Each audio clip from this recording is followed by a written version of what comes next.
Hey guys, what's up?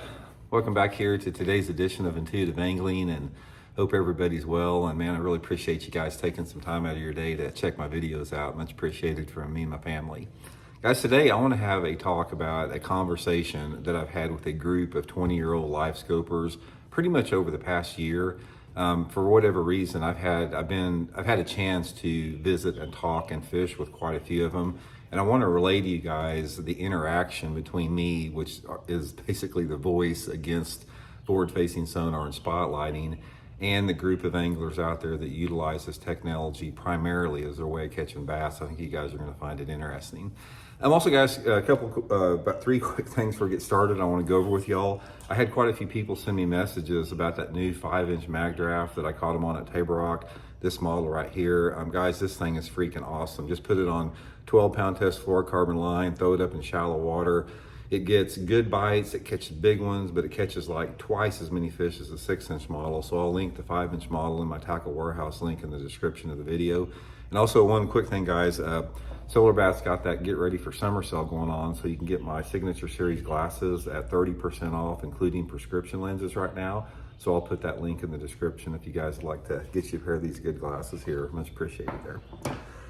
Okay, this is sort of a fun little video here. I'm gonna preface this saying, when I talk about, 20-year-old flat brimmers Livescopers, the fact that I've been there, it's like there's nobody out there that understands the sort of the plight and the energy and the passion and desire of young bass anglers like myself, because I lived it, man. I was in grade school at Duquesne Elementary School, sneaking my Bassmaster magazine in the early and mid 1970s, dreaming about being a pro angler. And when I got to be 18 or 20, a lot of them are right now, that was my life, man. That's all I wanted to do. So I understand what they feel and what they're going to. So just because I'm an old lizard skin geezer now doesn't mean I don't understand the situation there. So anyway, here's the deal as far as this interaction. By just random circumstances, this year in 2025 so far, in my BFL and Toyota Series tournaments, I've been paired with 3 different college anglers that were actually actively competing in college events, including one yesterday at Table Rock. We had a great time together. But I fished with 3 different college anglers. And as well, I've got about a half a dozen other college and high school anglers that email me, consistently, just bouncing questions and ideas off, and they're Livescopers as well. So I sort of in today's video, I want to go over with y'all, my interactions and sort of my opinion and feeling about that group of anglers. And I think it might clear up some things, because a lot of people think that, I'm this anti-young, that I'm dogging the young generation. I'm not, guys. I understand the situation that they're in. Also, I understand that the situation that they're in right now with spotlighting is not their fault. This is something that has been forced on them. So anyway, let's get back to the 20-year-old. And when I say 20, I'm talking about this group 16 to 25, sort of that age group, the younger generation of anglers. First of all, there's 2 things that stand out of every single one of them that I've had a chance to visit and fish with. There's 2 things that stand out. Number 1 is how nice they are and respectful. Every single one of them, super, super nice and respectful, which it does my heart good to see that a lot. And number 2 is how incredibly intelligent they are in terms of bass fishing and just the world in general. Guys, I can tell you right now, from somebody that has been on this planet for 63 years from right now, every generation that comes along has the capacity to grasp concepts that the previous generations they couldn't really grasp as well. I don't want to say that they are smarter in that, because that's all relative to the generation that you grew up in. And intelligence is measured in a lot of different things. You can't equate intelligence just to one particular topic or genre. But overall, when it comes to bass fishing, that 20-year-old flat brim and Livescoper group that I have interacted with they're on a completely different level than the 20-year-old generations from the past as far as their bass fishing experience. And a lot of this is because the access to information is so easy. It's like when I was 20 years old, you know what we had for information? You had Bassmaster magazine that would basically, the only content that was in Bassmaster were from outdoor writers. And back when I was reading it, outdoor writers thought they knew more about pros, which they didn't. So you got real basic articles about how to rig a plastic worm. That was it. Or you could fish with a good angler. And now the young anglers that we have today, they have literally an unlimited amount of information at their fingertips. YouTube videos, tournament videos, just everything. It's like if somebody in 2025 wants to know about bass fishing, they don't have any excuse not to, because the information is at their fingertips. So given that, these anglers that I've been talking to are extremely intelligent about bass fishing. And they're very aware of this entire controversy and drama regarding forward-facing sonar and what it's done to the sport. And on top of that, one of the things that I have really been impressed with is they do not have their heels dug into it. Now, there may be some guys out there that do, but guys, like I said, I've had a chance to interact closely with a group of about a dozen, young Livescope and flat brimmers, which I call affectionately. Don't get upset about that, because I love the energy of young anglers, guys. I love fishing with them. It's not being disrespectful. I really enjoy being around young anglers. But the thing about that is they understand that this is something that is just the way it is, because that's the way they've been brought up to fish.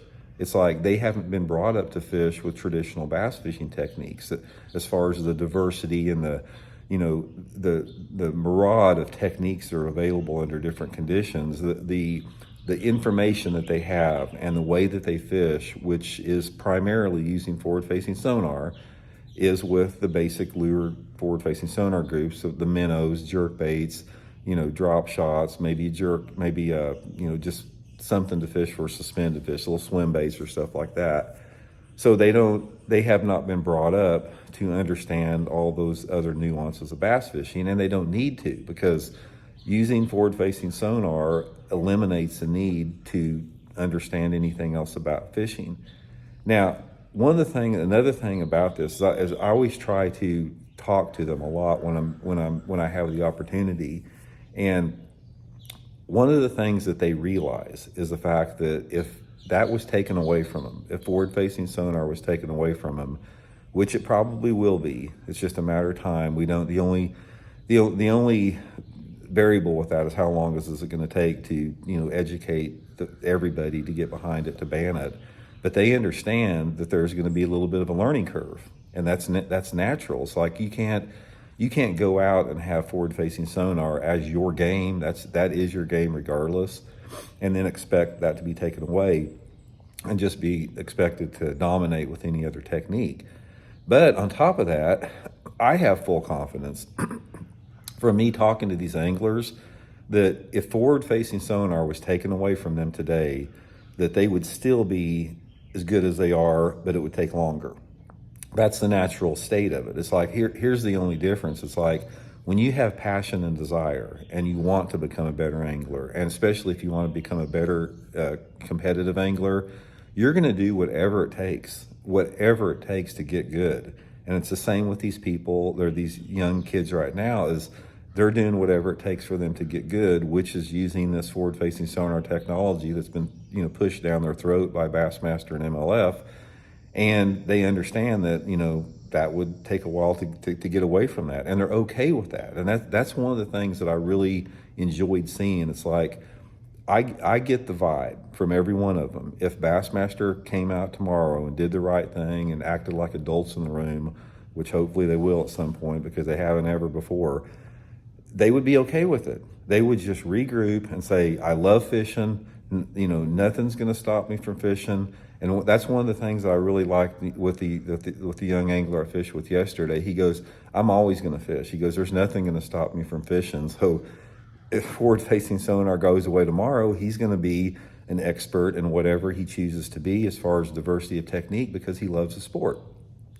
That is, when I see this and when I understand that these young kids, they love to fish, they love to get bit, they love to jerk on fish, they love every aspect of fishing, and they're going to be okay without forward-facing sonar, and they're going to look back and see it just as a period of sort of like the steroid era in baseball. I mean, think about it, guys. Back in the steroid era, who didn't like to see Mark McGwire, and these other meat-covered robots that were jacked up on steroids hitting 550-foot home runs and 70 home runs a year? It was fun.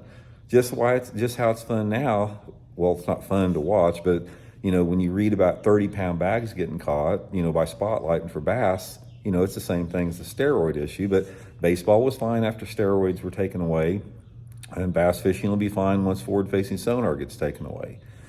So the point of what I want to talk here about my conversation with these younger anglers is I'm really optimistic, and it makes me feel a lot better. It's like the more that I interact with them, the more that I realize that this sport is going to be okay with the next generation. The thing that's not going to be okay is corporate greed. The corporate greed from tournament organizations that align with electronic companies for nothing more than money. They don't give a crap about the sustainability or the future of the sport or what it's doing to the sport or how it's diminishing the art form and the traditions and the heritage and taking everything away that we hold dear to the sport. They don't give a crap about that. They give a crap about that 2 or 3 year contract from electronic companies that's going to allow, a very small percentage of the ownership or whatever to profit from it. Because I assure you guys, they're not handing it back out in the payouts. We all know the payouts suck. So the point is the anglers as a whole are solid, and I feel good about it, and I feel good about handing it off to the next generation. The thing that we have to work on, and we have to pressure as a group, and we have to unite as a group, is to force these tournament organizations to do the right thing and ban forward-facing sonar from fishing tournaments. Because I can promise you guys, the younger generation will be okay with it. I am confident of that. There may be a few of them out there that are so locked into it that they simply don't know anything about bass fishing, and they're scared. Now think about it, guys. If you were a 20-year-old flat brimming livescoper and that's all you ever did, and that was your game, and you rely on that forward-facing sonar unit just like you would if you were scuba diving in 200 foot of water that you needed an air tank. They rely on that forward-facing sonar 100% for their success. Now, somebody comes along and says, we're taking that away from you, they're going to be terrified. They're going to say, I'm not going to be able to compete. I'm not going to be able to catch any fish anymore. Yeah, they will, because these guys have everything it takes. They have the passion, they have the desire. If you have passion and desire in bass fishing or anything else in life, it demands that you will get everything that you need to be successful. So if that 20-year-old live scoper out there that doesn't know how to throw a square bill crankbait or flip a jig or, work a jerk bait, without a forward-facing sonar, if that's taken away from them, they're going to be okay with it. And here's what's going to happen. All of these guys that were brought up using forward-facing sonar since they were little, and they're in their 20s right now, once this technology gets removed from fishing, they're going to find bass fishing 100 times more rewarding than any other way that they've ever thought about it before. Because when they go out on the water, they're going to have to fish to find fish. And the satisfaction that comes with fishing to find fish, breaking down patterns, understanding seasonal movements of fish, understanding how bass react to different lure profiles and categories and a diversity of conditions, the reward and the satisfaction from that is going to open up a whole new world of bass fishing for them right now that they don't have. So the main thing, guys, is I want to reiterate this. Love young bass anglers. Don't have a bad word to say about them. I'm confident that we're going to be okay with them, but I'm not confident that we're going to be okay unless we put pressure on these tournament organizations to ban forward-facing sonar. We have got to do that. Excuse me. We have got to unite as a group of anglers and put so much pressure on these tournament organizations. We need to show the fact that we're not going to, support the organizations. We're going to belittle them. We're going to shame them. We're going to do everything we can to get this technology that's running the sport out of the sport of bass fishing. And I think there's a lot of young anglers that will get on board with that as well, because it's the right thing to do. It's like you strip away everything else around this conversation of forward-facing sonar and technology, and removing this from the sport is the right thing to do. There are some aspects of our life where technology is incredible and wonderful, like medical areas, energy areas, things that benefit our personal lives. But when you talk about technology that is destructive to everything that we love, don't get hoodwinked, guys. Don't get sucked into the propaganda that this is the next greatest thing, because it's not. It's freaking the devil, man. It is. It sucks, and we have got to get rid of it. And I'm more confident than ever. As every day passes, I'm more confident that this is going to leave the sport, sooner than later. So, anyway, guys, hope everybody's well. We'll talk later.